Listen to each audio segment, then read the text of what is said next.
evening. Now, I thought to myself, we've got Rishi Sunak, who on Monday night, after it was announced he was the only candidate left in the race, read from an autocue. He was like a robot. And then we've got Keir Starmer on the other side, who may be very well educated and professionally very successful and eloquent in his own way. But I thought it's going to be so dull with these two because Boris, love him or hate him, always made things quite exciting.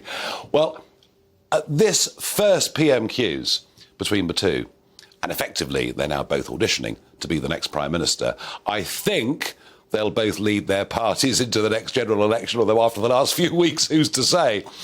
But I have to say, this first PMQs between the two of them really was knockout stuff. Sunak was great. He was very, very strong. His delivery was confident. And I have to say, Starmer did pretty well too. If it was a boxing bout on points, no question, in my mind, that Sunak wins. He did well. But on policy, how well did he do? Well, the first thing that I noticed him saying very, very clearly was his continued commitment to renewable energy. Have a look at this. When it comes to energy policy, I stick by what we said in our manifesto, Mr. Speaker. The important thing is, though, to focus on our long-term energy security. That means more renewables, more offshore wind and, indeed, more nuclear. That's what this government will deliver. There we are. We're going to have more offshore wind. We're going to have some onshore wind, and we're going to have nuclear, just that it won't deliver for at least 8 years, 10 years, 12 years, or whatever it may be. So I began to ask myself, what of the concept of energy independence, perhaps even becoming an energy exporter? Well, shortly after that, the one Green MP in Parliament, and gosh, doesn't she seem to get called an awful lot, given they've only got one MP, but Caroline Lucas was up, and just take a listen to this. Yesterday, he promised to fix her mistakes as well as to uphold the party's 2019 manifesto.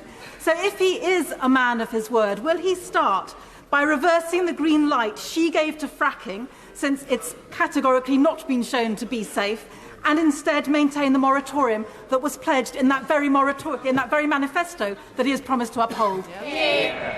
Well, I've already said I stand by the manifesto on that. And I can give the Honourable Lady my commitment that we will deliver on all those ambitions. We will deliver on what we said at COP, because we care deeply about passing our children an environment in better state than we found it ourselves.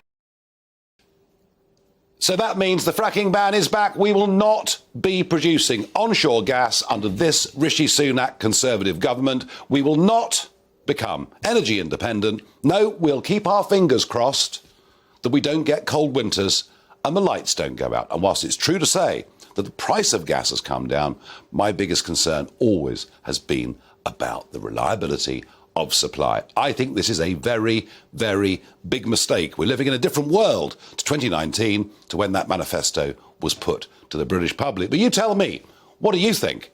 Is Rishi right to ban fracking? Let me know. Farage at gbnews.uk. And if you